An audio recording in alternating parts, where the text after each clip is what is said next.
দেখেন আমাদের এই অঙ্কগুলো করার আগে যে যে ইয়াগুলো লাগবে সেটা আমরা একটু দেখি। সূত্রগুলো আমাদের যেটা লাগতে পারে, আমাদের ত্রিকোণমিতিতে কিছু বেসিক সূত্র আছে, হ্যাঁ সেটা বেসিক সূত্রগুলো কেমন আপনার এগুলো একটু নোট করে নিন। যেমন যেমন হইতেছে প্রথম থেকে যদি ধরি যে আমাদের স্কোয়ারের যে ফাংশনগুলো আছে সেগুলা, যে আমরা কি কি জানি, যে আপনার ধরেন যে সাইন স্কোয়ার থিটা যদি হয় তাহলে হইতেছে আমরা কি জানি যে 1 প্লাস কস স্কোয়ার থিটা, তাই না? তারপর হইতেছে সরি সাইন স্কোয়ার প্লাস হচ্ছে কস স্কোয়ার থিটা সমান সমান হইতেছে 1। এটাকে যতভাবে লেখা যায়, পেন্সিলটা ঠিক হচ্ছে না কেন, আচ্ছা এগুলোর প্রত্যেকটা রূপ ইউজ করব আমরা, রূপগুলা ইউজ করব। যেমন হইতেছে সাইন স্কোয়ার থিটা প্লাস হইতেছে কস স্কোয়ার থিটা ইকুয়াল হইতেছে 1, এটা সূত্র আমাদের। এখন এটাকে বিভিন্ন ফরম্যাটে আমরা ইউজ করব। যেমন হইতেছে যদি আমাদের সাইন স্কোয়ার থিটা যদি এ পাশে থাকে তাহলে হইতেছে আপনার এ পাশে 1 থাকলো, আর এই কস স্কোয়ারটা ও পাশে গেলে আমাদের কি হয়ে যাবে, মাইনাস কস স্কোয়ার থিটা হয়ে যাবে না? আমাদের এই একটু আপনাদের ইয়াটা বুঝি, যে আসলে একটুকু আমরা বুঝি তো, যে জি আপনার হইতেছে এক্স প্লাস ওয়াই ইকুয়াল যদি 1 হয় তাহলে এ পাশে যদি আমি এক্স কে রেখে দিই তাহলে হইতেছে 1 প্লাস ও পাশে যে সরি মাইনাস হবে, আমাদের যে ওয়াইটা মাইনাস হবে এতটুকু তো আমরা সবাই বুঝি, তাই না? জি জি ভাই। যে এ পাশে যে আমাদের এক্স যেটা আছে সেটা এ পাশে যখন আমি নিব তখন মাইনাস ওয়াই হবে, এতটুকু তো সবাই বুঝি। ওকে, হ্যাঁ হ্যাঁ হ্যাঁ ভাই। এটুকু যদি বুঝি তাহলে আপনারা অঙ্ক এমনি পারবেন, জাস্ট হইতেছে প্র্যাকটিস না এই জন্য, তাহলে ভয় নাই। তা আসেন, তাহলে আমরা হইতেছে যে এরকম একটা যে তিনটা সূত্রের ভিতরে এটা একটা, যে sine square theta plus cos square থিটাকে আমরা এইভাবে ইউজ করব, অথবা এইভাবে ইউজ করতে পারি, এটা লাগবে না হয়তো, যে সাইন থিটা এখানে স্কোয়ারটা যেটা আছে সেটা এই পাশে যখন গেল তখন এই পাশে রুট হয়ে গেল, যে 1 মাইনাস আপনার তখন এটা কস স্কোয়ার থিটা যেটা এভাবে থাকলো সেটা এভাবে থাকলো। আচ্ছা যাই হোক, এত কমপ্লেক্সে যাওয়ার দরকার নাই, একদম সহজভাবে বুঝি, যে একটা শুধু মনে থাকে আমার, যে sine square theta plus cos square theta equal 1 জানি, এটাকে আমরা যখন যেভাবে প্রয়োজন হবে সেভাবে ইউজ করব একটা। তারপর হইলো আমরা আরেকটা কি পাই, যে ধরেন যে আমরা যদি সেক কে নিয়ে কথা বলি তাহলে সেক স্কোয়ার থিটা সমান সমান আমরা পাই 1 plus tan square theta, tan square theta, এটা একটা সূত্র। এটাকে আমরা যে কোনো ভাবে ইউজ করবো, যা হয়তো টেনটাকে এই পাশে রেখা, অথবা হইতেছে সেকের রুটটাকে পাশে স্কোয়ারটা দিয়া, হ্যাঁ এটা। আরেকটা কি পাই আমরা, সেটা হইতেছে আপনার অভেদাবলী যেগুলোকে বলা হয়, যে আপনার এটা হইতেছে কসেক স্কোয়ার থিটা ধরেন, বা কট থেকে সম্পর্কটা যদি নেই আমরা, বা কসেক থেকেই নিই, তাহলে কসেক স্কোয়ার থিটা সমান সমান হইতেছে 1 প্লাস কট স্কোয়ার থিটা। এখন এই যে সাইন কসেকের বিপরীত, টেন কটের বিপরীত, এই এত এত ব্যাপার থাকলে এগুলোতে যাইতেছি না ভাই, এই জন্যই বলতেছিলাম যে ম্যাথের ক্লাসটা যদি আপনাদের নিয়ে এবং পুঙ্খানুভাবে প্রত্যেকটা লাইন বুঝাই ভাই, তাহলে ঝামেলা আছে। ঝামেলা বলতে আমাকে হয়তো আগে আগে 10 দিন খালি ক্লাসই নেওয়া লাগবে, বুঝছেন? তো এই জাস্ট শুধু প্রত্যেকটা লাইন একটু মনে রাখার জন্য একটা অঙ্ককে কিভাবে মানে আপনার মুখস্থই থাকলো, বাকি আপনি বুঝে বুঝে কিছুটা করতে পারলেন, এতটুকু আপনাদের আমি হেল্প করতে পারবো, ঠিক আছে? তাহলে আমার এই অল্প সময়ের ভিতরে 14-15টা অঙ্ক হয়তো 1-1.5 ঘন্টা সময় দিলে আশা করি হয়ে যাবে।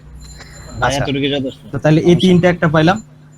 হ্যাঁ, এতটুকু যথেষ্ট, জাস্ট এটা প্রয়োজন নাই রে ভাই, মানে এমন এক ব্যাপার, এমন এক না, একসাথে তো আর বিষয়গুলো ভাই যে মহাভারত মাঝে মাঝে, পড়া যাবে না। হ্যাঁ হ্যাঁ, মাঝে মাঝে মনে হয় যে বৃথা, বুঝতে আসলে পারছেন, পড়াশোনা একটু মনে হয় যে বৃথা। আচ্ছা আসলে যাক, ভাই আসলে ওটা কোনো মতো পাস করতে পারলে হ্যাঁ হ্যাঁ, আমরা জাস্ট খুশি জাস্ট আছি। পাস পাস পাস করতে পারলেই হয়েছে, এ আর লাগে না। যাই হোক, আপনারা অলরেডি প্রফেশনে আছেন, বিভিন্ন জবে আছেন, দেখেন। তাহলে আর যেটা বেশি প্রয়োজন হবে সেটা হইতেছে আমাদের এই মানগুলো প্রয়োজন হবে, যেমন 0 ডিগ্রির মানগুলো প্রয়োজন হবে, 0 ডিগ্রি, তারপর হইতেছে 30 ডিগ্রি, তারপর হইতেছে 45 ডিগ্রি পাবো আমরা, 45 ডিগ্রি পাবো, 60 ডিগ্রি পাবো, আর হচ্ছে 90 ডিগ্রি। এটাকে যদি একটু লিখি আমরা, দেখেন আমরা সাইন কস এই কয়েকটা একটু খালি দেখি, যে সাইন 0 ডিগ্রির মান হইতেছে কত। ধরেন যে আমরা সাইন 0 ডিগ্রি দিলাম, একটু সহজ করে লিখি, ধরেন সাইন 0 ডিগ্রির মান হইতেছে আমাদের কত, সাইন 0 ডিগ্রির মান হইতেছে আমাদের, বলেন 0, সাইন 0 ডিগ্রি মান 0।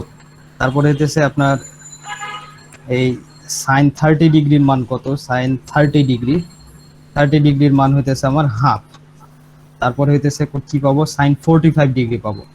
এগুলো আমাদের লাগবে, সাইন 45 ডিগ্রির মান হইতেছে আপনার 1/√2, 1/√2, এটা একটু মুখস্থ রাখতে হবে। হ্যাঁ, তারপর হইতেছে আপনার সাইন 60 ডিগ্রির মান। আচ্ছা, এখানে একটু 10টা মিনিট সময় দিই, পরে কোথায় কোথায় লাগবে তখন আপনারা আলাদাভাবে নোট করে নেবেন। 3/2, আর আরেকটা লাগবে সেটা হচ্ছে 10। তাহলে আমরা সাইন 0 ডিগ্রির মান 0 পাইলাম, এটা আমাদের মনে থাকবে। সাইন 30 ডিগ্রির মান হইতেছে আমাদের 1/√2 পাইলাম। Sign 45 half 45 degree 1/√2। 60 ডিগ্রির মান হইতেছে আমাদের, যে আমি 0 ডিগ্রি যেটা লিখছি ভাই, এটা হইতেছে কিন্তু আমার ডিগ্রিতে প্রকাশ। এই যে কোনটাকে যে আমরা প্রকাশ করছি সেটাকে আমরা ডিগ্রিতে প্রকাশ করছি। কোনকে মূলত 3 ভাগে প্রকাশ করা যায়, ডিগ্রিতে বৃত্তীয় পদ্ধতি, আর একটা হইতেছে সাতমূলক পদ্ধতি, শতমূলক পদ্ধতি। তো এই ডিগ্রি মানে হইতেছে এটা, আর ষাটমূলক পদ্ধতি মানে হচ্ছে রেডিয়ান। ওটার প্রকাশ একক হচ্ছে আপনার রেডিয়ান। ঠিক আছে, রেডিয়ান মানে একটা বৃত্তের ভিতরে ব্যাসার্ধ আর চাপের ভিতরে যে কোণটা তৈরি করে সেটাকে আপনার 1 রেডিয়ান বলে। যাই হোক, ওই ঝামেলা যাওয়ার দরকার না, জাস্ট প্রকাশটা দেখেন। প্রকাশটা কেমন, যে আপনার সাইন 0 ডিগ্রি, এই 0 ডিগ্রি যেটা লিখবো সেটা হইতেছে আপনার 0ই থাকবে, 0 রেডিয়ান যে সি আকারে থাকবে। আর এই যে 30 ডিগ্রিটাকে রেডিয়ান আকারে কিভাবে প্রকাশ করে সেটা হইতেছে যে পাই লেখে। পাই লেখার পর, মানে পাই মানে হইতেছে 180। পাই মানে এখানে কিন্তু মানটা ধরে তারা 180, ওই যে 3.1416 এরকম না, যে পায়ের মান এটা না। মানে এখানে হইতেছে রেডিয়ান আকারে যেটা, সেটা হইতেছে আপনার ডিগ্রিতে হইছে পায়ের মান 180।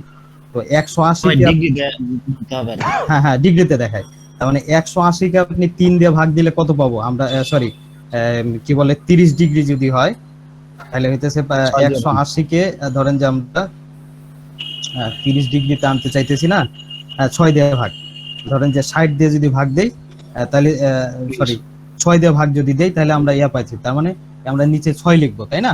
তাহলে আমরা 30 পাবো। মানে হইতেছে π/6 মানেই হলো আপনার 30। বুঝতে পারছি কিনা? জি জি এটা হিজিবিজি হয়েছে, আমি এগুলা মুছে দিই। এই দেখেন, মানে শেষ পর্যন্ত আমার যেটা মনে রাখতে হবে সেটা দেখেন। একটু প্রথম প্রথম এলোমেলো হবে আপনার কাছে মনে হইতেছে, কিন্তু শেষ শেষ কথাগুলো খালি একটু মাথায় রাখবেন। দেখেন, সাইন 0 ডিগ্রির মান কিন্তু আমি 0 বললাম, ওকে, কিন্তু আমাদের ইয়ার ভিতরে প্রকাশ কিভাবে থাকবে অঙ্কগুলোতে, যে 30 ডিগ্রির মান যে আপনার হাফ, সেটা এইভাবে লেখা থাকবে না, লেখা থাকবে π/6 আকারে। Sign square theta plus cos square theta আপনার 1, এটা একটা। তারপর সেক স্কোয়ার থিটা সমান সমান 1 প্লাস টেন স্কোয়ার থিটা, এটা একটা। কস স্কোয়ার সমান সমান হচ্ছে 1 প্লাস 40 স্কোয়ার থিটা। আচ্ছা, আর সাইন 0 ডিগ্রির মান আমরা 0, সাইন 90 ডিগ্রির মান 1, টেন 45 ডিগ্রির মানও 1, আর 1090 ডিগ্রির মান হচ্ছে ইনফিনিটি। ইনফিনিটি বা অসংজ্ঞায়িত, যেটাকে সংজ্ঞায় প্রকাশ করা যাবে না, অসীম, অনাবৃত, এরকম কিছু কথা থাকবে, তাহলে আমাদের লাগবে না। 10 ডিগ্রির মান 0, বাস এই কয়েকটা জিনিস আপাতত। ঠিক আছে, আচ্ছা, তাহলে এটা আপনার একটা স্ক্রিনশট নিয়ে নিতে পারেন, অথবা খাতায় যদি লিখি তাহলে লেখা থাকলো।